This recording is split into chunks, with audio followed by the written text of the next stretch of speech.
Higher and higher. Oh, that's perfect. Yeah. Here we are. Way up here. Hey, welcome to the AfterWord. We are on location. We're not in the studio anymore. We're not. That's How true. would you describe where we are? We're just outside the studio. We're nearer to God. We have some elevation. I don't know if that's true. Oh, it's true. We are, I would say, probably 5 feet above the studio door. Yeah, probably 5 feet from the ceiling in our lobby space. We are taking advantage of having a lift left Coming for live us. from the lift. Yeah. So maybe don't tell certain people, but we are here up high. It's warmer. It's super cold out. It's warmer up here. So there's good reason to do this up here. No, there's not. If there are any middle schoolers listening, please actually forget what we said. We're not on the lift. We're not. This should make for a good conversation, though. This is the Afterword. We're going to talk through the passage that was just preached, which this week is all of one verse. So we're going to talk through that a little bit. And then we are also going to see how this verse raises our affections for our good God. I'm joined here by Vince Black, Betty Oriucci, and Kirsten Black. I want to start with this question, though, and I just forgot my question. Here's my question. So, hey, no sudden movements, by the way, because the lift kind of wobbles back and forth. I'd also like to point out that we did no pregame. Like we usually talk about. That's true. But Vince and Eric were so excited about the lift that we put everything else to the side. Hey, let's not mention names of people who are in the lift. Okay, I won't. Here is the question for today. What subject in school did you struggle with the most? You can pick whether it's elementary, high school, some other era of your school. Pick a subject, though, that you really struggled with in school. I remember mine. Statistics. Stats. I took it during summer school, and I had a teacher, I think he was maybe Romanian, and his name was Dusan Stojanovic, and he had a very thick accent. So I was not good at statistics, and then Dusan, or Mr. Stojanovic, I'm not sure which we called him, he was a little bit hard to understand, so the combination was not great. So stats for Miss Kirsten. What about you, Betty? First semester of senior year of college, I took a computer science class. I hated it. I had no idea what I was doing the entire time. And then in the labs, the TAs pretty much always told me how to do the code. And then so you're not learning the thing. Well, yep. And then the final project came around, and they weren't going to help us anymore. So I was like, well, this isn't great. So I called up my brother, who works as a computer scientist or whatever the proper term is, and he helped me. But that class was tough. It was a bunch of freshmen and me, a senior, and I had no idea what I was doing. But you tried. You gave it effort. I gave it effort. Yeah. And I did fine in the class. Probably not because of my own understanding, but that's maybe not okay. I don't know. Vince, what about you? I don't know. I don't know the answer to this. I think anything where I cannot see it. So all of the maths that you can't see why this works out the way it works out. Like geometry, I did okay with. I actually really enjoyed geometry because you can kind of see how things are going. You get a picture of it. All the maths where it's like you're using letters instead of numbers and all of that, I'm like, I can do it, but not real thrilled. But theology is similar in some ways. Yeah, but there's faith involved. I think if I told my Algebra 2 teacher, hey, listen, there's faith involved here. Don't worry about the grade. Probably wouldn't have gone well I have in high faith school. in mathematics. That's right. Yeah. For me, it was chemistry. I did fine the first semester, second semester. I could not understand it anymore. I spent extra time with the professor. I worked really, really hard, and I failed test after test. I do not understand it anymore past that point. You failed. Well, he had to grade some tests on a curve, and I think I was still in the bottom portion of the class, even on the curve. All right. Yeah. Okay. So that was an exciting question, right? That was exciting, Eric. Okay, good. I like it better than if you were an animal, what would you be? More of those are coming. No. Yeah, they're going to have. Yeah, it was a good one. No. I learned a lot about you, actually. And Kirsten didn't even answer the question. I didn't answer the question. Yeah, we learn things about you when you when you deflect. All right, Vince, give us a recap of the verse from yesterday. How about I just read the verse from yesterday since it's a verse? Actually, I'll do the build up. A couple chapters of Jesus teaching some pretty hard, straightforward things about how we live as followers, his followers. And then we get to this verse right in the middle of what's to come as more hard teachings from Jesus about how we live as his followers. But right in the middle of that is this verse, whatever you wish that others would do to you, do also to them, for this is the law and the prophets. So sandwiched between some hard teachings, we get this, the golden rule. And what I did in my study and also in the sermon yesterday was tie that to a broader teaching from Jesus in Matthew 22. It's in other gospel accounts too, where he brings together the whole law in those two commands, the great commands, to love the Lord your God with all your heart, soul, and mind, and your neighbor as yourself. Yeah, so today I think that's where I want to start. Could you flesh out that connection a little bit and how you grounded a lot of the way that we approach Matthew 7, verse 12 in the greatest commandments? Yeah, the reason I did that, the reason I went that direction is because verse 12 of chapter 7 really, because it's from Jesus, we know that there's more to it than just what we see here. But this can be seen as just a code of ethic. Whatever you wish others would do to you, do also to them. That could be applied to anyone, anywhere, all the time, right? It's a nice way to live life. So it's got to be grounded in something bigger than that. And so to go to what Jesus teaches in Matthew 22, when he's talking to the lawyer who's come to question him about what's really the lawyer is asking, this religious leader is asking, hey, what do I have to do to be a part of this? What do I have to do to be a part of God's kingdom? What's my in? What's the greatest commandment, and how do I follow that? And Jesus says, well, it's to love, which is not listed in 7:12. Love the Lord your God with all your heart, soul, and mind. He's tying that back to Deuteronomy.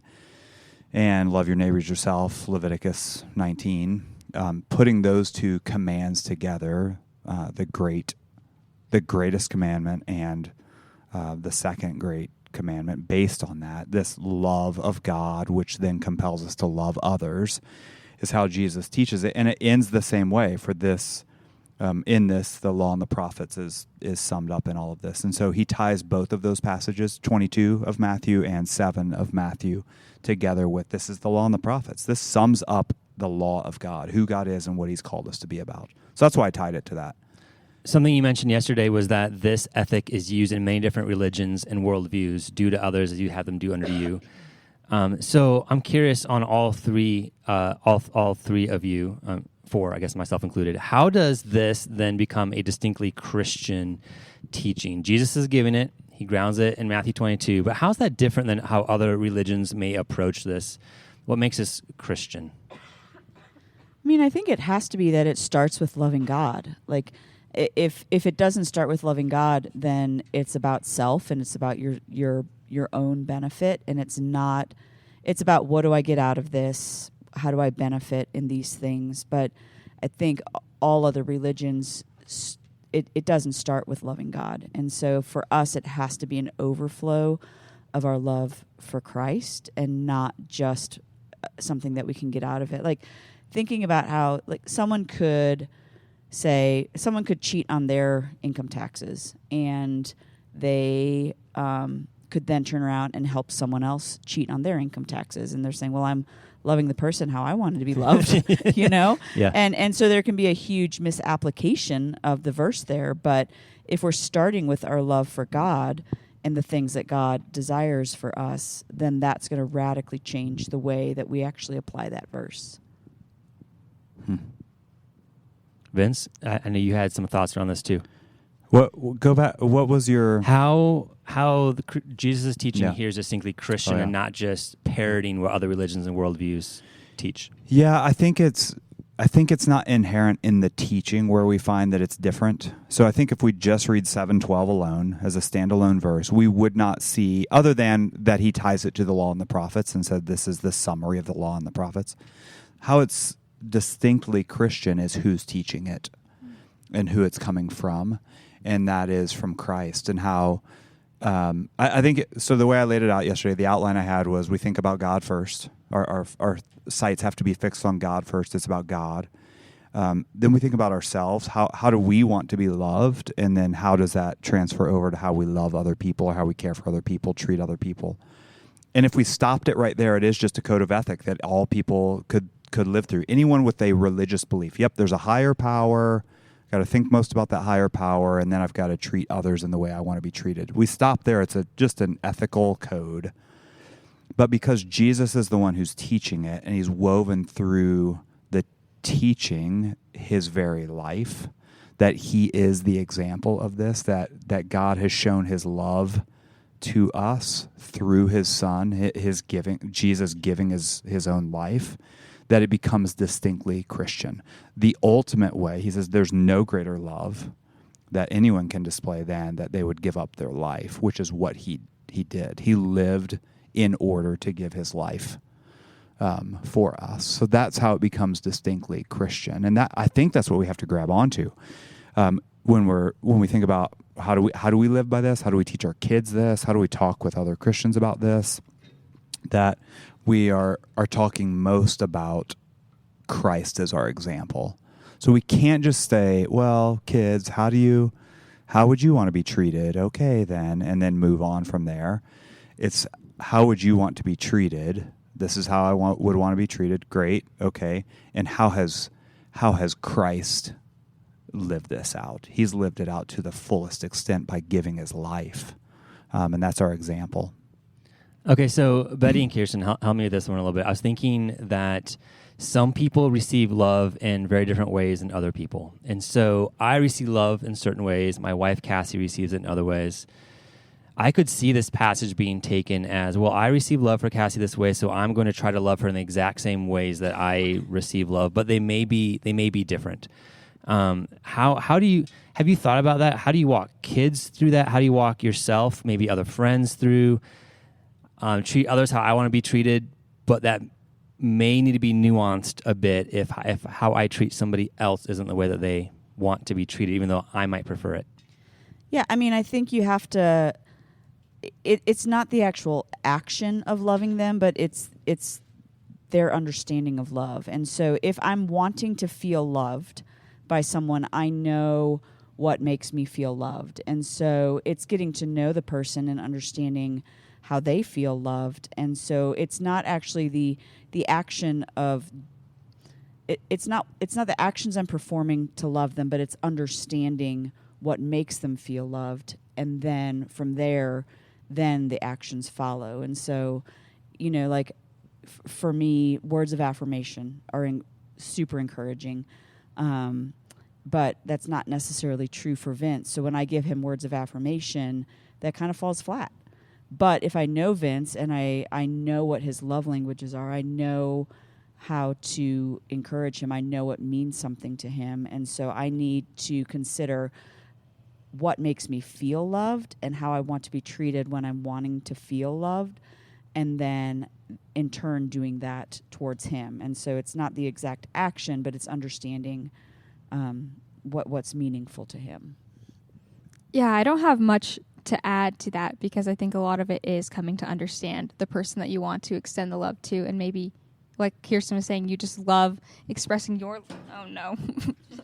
Careful, Careful! Betty Don't fall off dropped the her lift. notebook, and it may or may not be. Oh, she got it good. I was kind of recklessly going down to get it at first. I forgot that we were on a precarious situation. I forgot what I was it's saying. completely safe. It's completely sorry. safe. It's completely It does safe. rock a little bit, Not for at the all. record. And I'll say Eric is the wiggliest one up here. Well, I he does. kind of like the rocking. Some of it's intentional, I don't know maybe. if I do. Okay, I'll stop. Knowing the other person. I'm pretty much just going to repeat what Kirsten was saying, but I love to serve other people, and I unloaded the dishwasher for one of my roommates the other day, and she was actually kind of upset with me for that because she didn't want to be loved in that way. So I think it's easy for my love to even become kind of selfish, because this is how I know I love to serve other people, but it's not really going to have the same impact on them. So yeah, just knowing them, knowing what would make them feel more loved and appreciated, and taking the time to get to know that. And even I feel like asking people too how they want to feel loved is huge, because I think that shows a level of you care to know, and you care to extend it in that way. Well, and I think it's really examining your heart and questioning what is my motive? Like, what is my goal here? Is it to love the person, or is it in some way to make myself look good? Yeah. Or, because I've had relationships in the past that I'm not all that interested in being friends with someone, but they really just want to be friends. And I've tried to be gentle. I've tried to be kind. And so what I want in that situation is I want them to leave me alone. That's how I would feel loved. It's just leave me alone. But I get lonely. But realizing, okay, this person for some reason really wants to press in and is not picking up on any sort of like boundaries or anything like that. So what does loving them look like? Because my selfishness would say, well, I want them to leave me alone, and so if that's how I want to be treated, that's what I need to do for them. But the reality is, that's not actually loving them. Like, that's loving myself and giving myself what I want. And so I think it's really considering, like, is my heart in this to genuinely love this other person and doing it in a way that's meaningful to them? Or is it so that they'll just leave me alone? Is it so that I'll feel better? I can check a box? Is it, all the selfish things that come with loving people? I think if we stop at the instruction to treat others the way that we want to be treated, if we stop at just the face value of it, is where we are off. Because like you were saying, Betty, emptying the dishwasher may be something that seems loving to you, but if that's your motivation, I'm going to treat this person the way I want to be treated, we're missing the point. So we have to go above that or beyond that to say, my desire is to treat this person in a way that in a way in which they feel love or they have experienced love from me.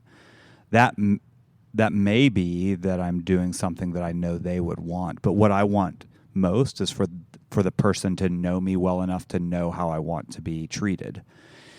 And so I think that's where we have to go, is not, I'm just going to treat them how I like to be treated, but my deepest desire is for this person to know me well enough to know how I want to be treated. And so I'm going to try to get to know this person in such a way that I know how they want to be treated and treat them that way. Well, and isn't it ultimately loving them with the love of God? And so whether it be a believer or an unbeliever, somebody that's close or not close, like, I think our end goal is that how can I extend the love of Christ to this person, and what does that look like? And so it's not even necessarily about what the other person always wants or needs, or maybe not needs, but wants, but because we all need the love of Christ. We all need God's compassion and care extended to us. And so I think ultimately it needs to be that our concern is, how do I show the love of Christ to this person? Which, this is what is fascinating to me, which is also still the framework that we work through as a parent when we discipline. My kid probably doesn't want the discipline, or when we receive discipline from God, or when we have to put boundaries on with other people, or issue so-called tough love. The person receiving that probably doesn't want to receive that, and could probably make an argument that you're not loving me how you want to be loved, at least if we're looking at the action itself. So just like you're saying, Vince, if we take this at face value, there's probably ways that we can get off the hook. Like you said, Kirsten, there's ways that we can still be selfish. And my kids could throw this back in my face in some ways when we discipline them, right? Well, Jesus says, treat us how you want to be treated. You don't want to be in timeout or whatever it is. Yeah. So I want to think about that just for a moment with discipline and with tougher boundaries, I guess, or tough love, or how God loves. God loves us perfectly, and we see that in Jesus. And he also does not always give us what we want, like we talked about last week. And the Christian life doesn't always feel good. We can still be confident that he's loving us perfectly, right? Yes. Yeah. Yes. It doesn't feel like it. Yeah. But yeah, I mean, that's what the word says, so it's true. I think we also have to remember that there are times when the way in which we love people is necessary, but it may not feel loving from their perspective. So there are times when we may need to say something to someone out of love, in a deep love for someone, and it may feel unloving to them because of whatever scenario they're walking through. And so for us to apply this law, this instruction from Jesus across the board and say, nope, that it says, do unto others. It's not a hard and fast rule all the time when we take it at face value. We have to back up and say, wouldn't I want someone, if I were in a situation of straying from the things of God or moving away from obedience to God, wouldn't I want someone to lovingly come beside me and say things that need to be said? Yes, that's what I would want. Therefore, I feel compelled by God to say some really hard things to this person in a loving way, in hopes that they would be restored. The ultimate act is loving. They may not experience it that way, but that can't keep us from doing what we know is right. So that's, it can get tricky. I mean, if we apply all this at face value, it can be a tricky thing to do. That pushes back on the heart, doesn't it? Kirsten mentioned this earlier.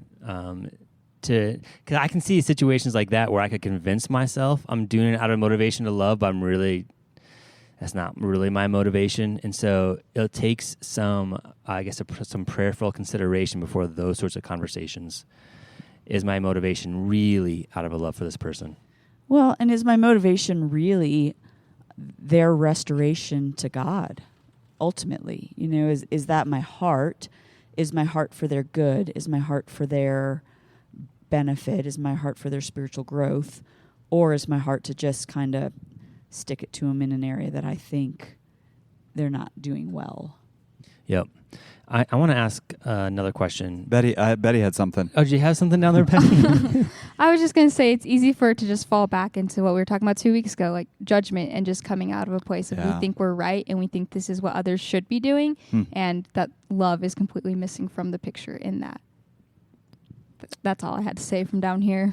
No, that's helpful. And we might even be in a place in our judgment of thinking, and this is how the other person needs to receive love. So by golly, that's how I'm going to love them. I wish it was a little bit clearer and easier, because it sure doesn't seem clear and easy.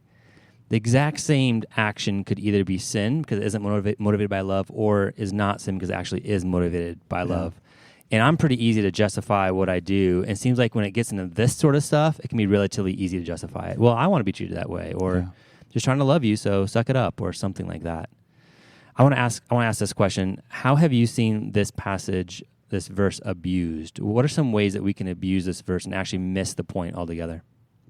I mean, I think we see it all the time in culture and in every other religion, that we just need to love one another. And by the world's definition of love, meaning we just need to accept one another for who we are, where we are, what we do, and that's where it ends. In that, even the idea of karma, like karma is you do good to get good. And so I think we see that all the time of, well, I'm going to do this hoping that I'm going to gain some benefit from it. Or, the whole idea of pay it forward. The reason I pay it forward is so then good is going to come to me as well. And so all of those, while they can probably have some good in them and good intention, they are not coming from necessarily a love for God.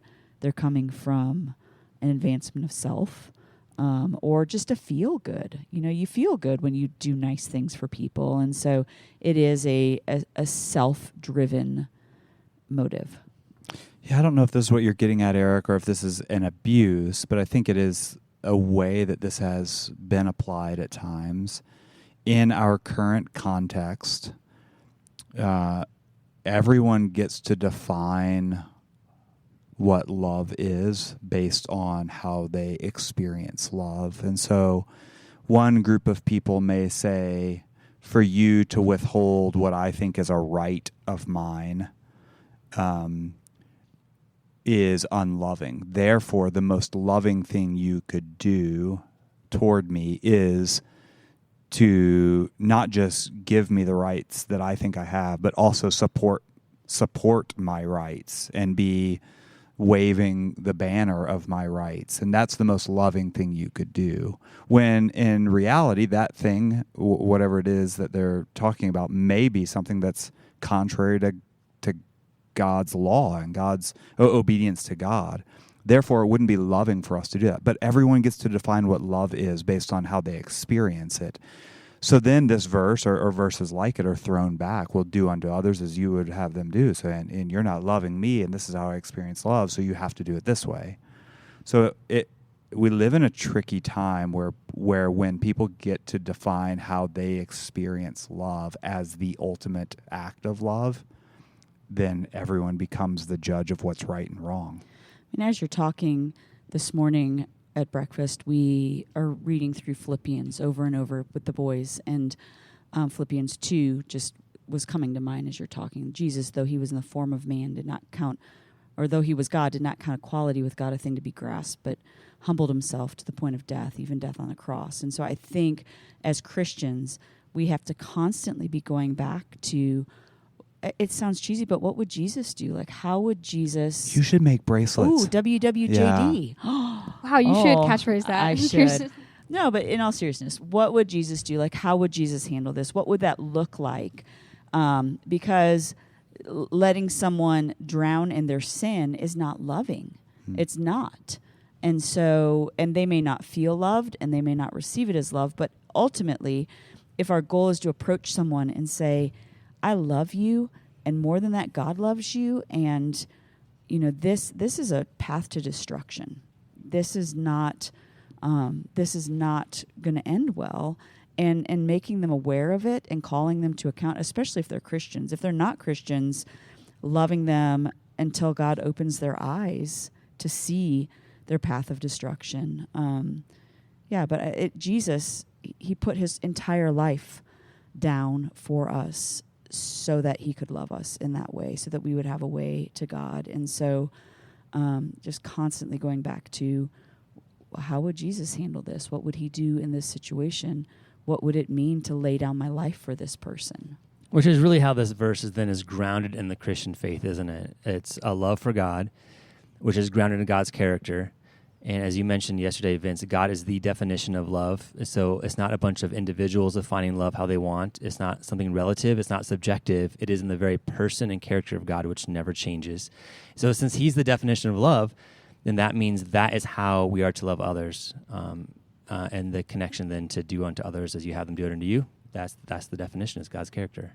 I think where it gets tricky, though, is the application in real life. Like, what does that look like? Especially in relationships where there's brokenness, and maybe where someone has to put up boundaries for their own protection, or in situations where there's unrepentant sin, or even situations where there's abuse, things along those lines. Like, it's easy for us to kind of dialogue about loving someone and laying down our lives, but there's also the very real pain of the fact that we live in a world with broken relationships. We live in a world with a lot of just sin-wrecked people.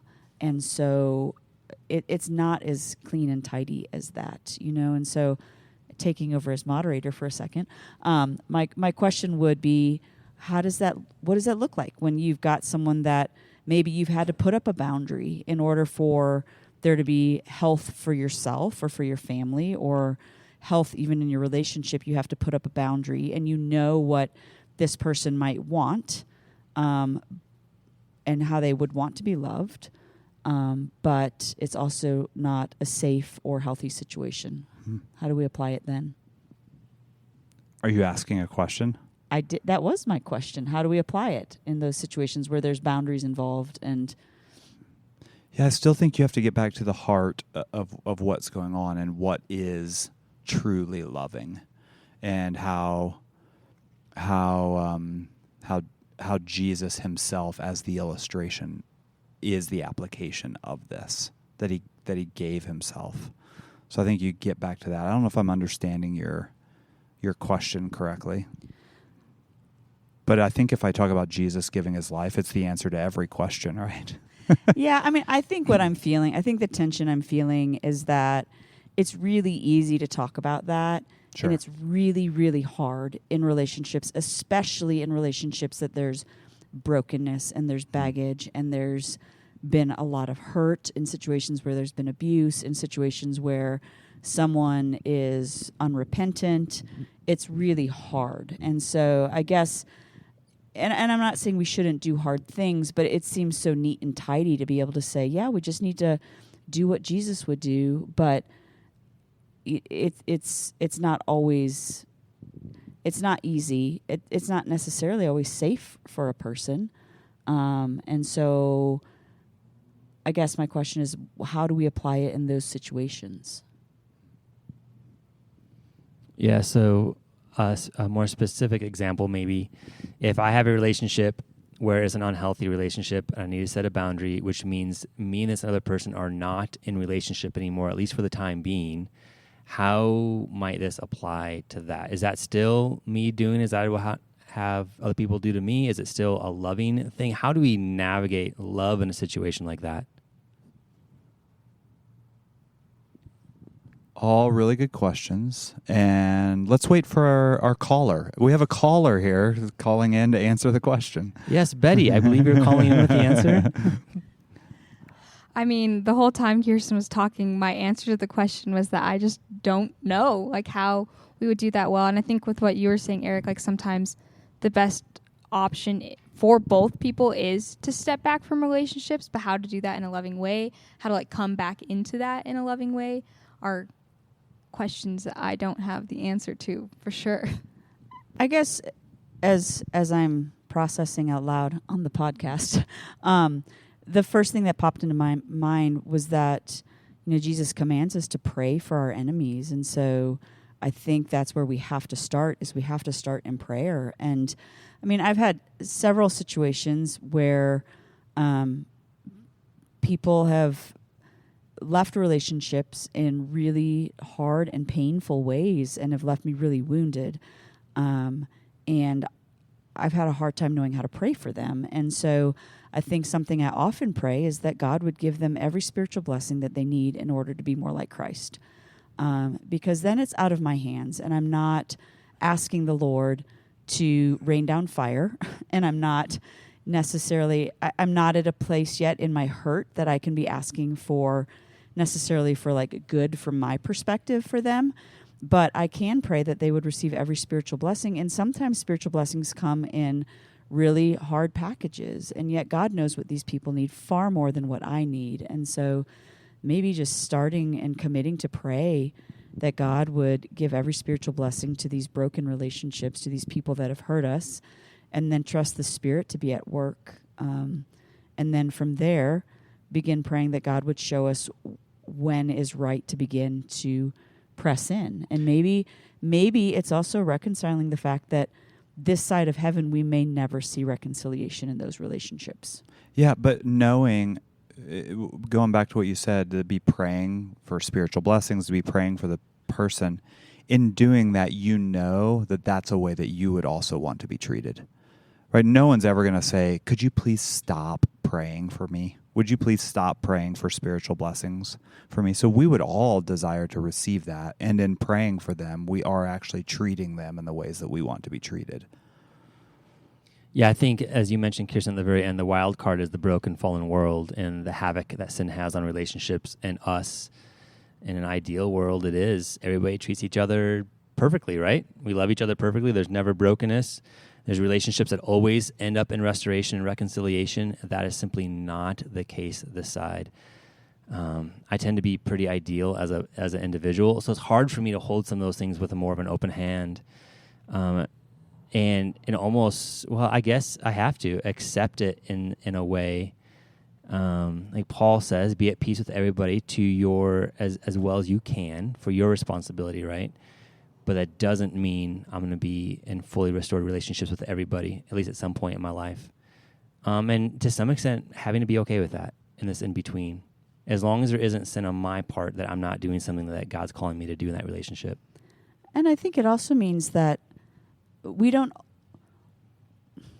have to always say yes to every person that wants to have a relationship. And as much as they as much as considering, well, how do they want to be loved, I think we can also say no sometimes to friendships with people, to relationships with people, and do it in a way that is also extending the love of Christ to them. Like I think a way that this verse can be abused is that it seems like we need to just be yes men to people even if their desires are good. It doesn't necessarily mean that it's always a godly desire, and it doesn't necessarily mean that it's always what God has. And so I think the tension I'm feeling is that, again, like I said, there've been people in my life that really want to be friends, and I struggle, and I struggle with them. And they're people that maybe feel like they kind of suck life out of you rather than at least meet you where you are, and not that all relationships need to always build me up. That's not what I'm saying, but I think trying to consider, what does loving this person look like, and how do I love them in a way that puts in a healthy boundary and also loves them in a way that they want to be loved. And it's hard and complicated. Good thing, I guess, we have the Spirit. I shouldn't say I guess. Good thing we have the Spirit. It seems really interesting to me that in one verse, there are so many layers and complications living in a world that we do that's fallen with sin, and different people have different motivations and different desires, and all of that mixed in can make the application at times a little bit tricky and need a whole lot of discernment and hopefully some good listening to the guidance of the Spirit. Which is exactly, I agree, which is exactly why I think we have to circle back around to the truth of the gospel, that Jesus laid down his life. He is the ultimate example of this love. And I'm not saying, therefore, just do what he did. It's that easy. But at least our eyes can be set on that Jesus is the ultimate example of love. And there's no greater love that anyone could give than that Jesus would give his life. So we circle back to that and rest in that we have both an example, and not just an example, but we have a Savior, a Redeemer, who has already accomplished our redemption, has already accomplished what we need to be right with the Father. Yeah, we've seen this over and over again. Jesus did perfectly for us. Every piece of his Sermon on the Mount, he did perfectly. Yeah. That high bar, he surpassed that high bar every time. And so we get our righteousness from what he accomplished for us in it. So my last question before we start losing people here on this lift, how out of this passage do you see God's glory? How are your affections raised out of this one verse? I mean, as I say almost every week, it's that Jesus accomplished what we're not able to do. You go out one day and try to love other people the way they want to be loved. And for me, I fail every day. But Jesus accomplished it perfectly. And so it's just one more in the long list of things that reminds me that I need a Savior, that I can't accomplish these things on my own. I think for me, as I think about it, I think so often the stereotype from many other people, and often my heart goes in this direction too, the stereotype of God is that he's an authoritative, all-powerful God who's just shouting down commands. But to know that, yes, he does have commands, he has a standard by which he's calling us to live, but he also is calling us to love, and not just calling us to love, but showing us an example of love through his Son. That standard is there. He does have a loving standard. So that's it. That's simple. Good, Betty. Yeah, I think for me, it's just that his love is just so much deeper and richer and better than anything that we can comprehend or create for ourselves. And I just think, I don't really have much to expand on for that, but just considering the fact that we can say this is the best way to be loving, or this is the best way we can care for other people, when half the time that's not true. And then just understanding that the Lord, through the Holy Spirit, we can learn how to do that. We can learn what it means to love others, and just that he's given us the opportunity to be able to participate in that love is just such a cool thing. Yeah, I think even through our conversation today, trying to work through some of this, it makes me more and more thankful for the Spirit. That is one thing to say, go do this. It's another thing for God to say, go do this, and I'm going to be with you and empower you and give you what you need to be able to be faithful here. That's good. That raises my affections for a God who didn't just, like you said, Vince, doesn't just give a command and turn his back. Yeah. But he's actually with us. Thank you, everybody. Thanks for participating in this episode of the AfterWord. Yeah, now we need Carrie to come get us down from the lift. We probably won't do this again. Yeah, we may. If you come in on Sunday and we're still up in the lift, could you get us down? Call somebody. Please? Call somebody. Yeah. I hope you have a great week. Thanks for listening. Bye. Bye.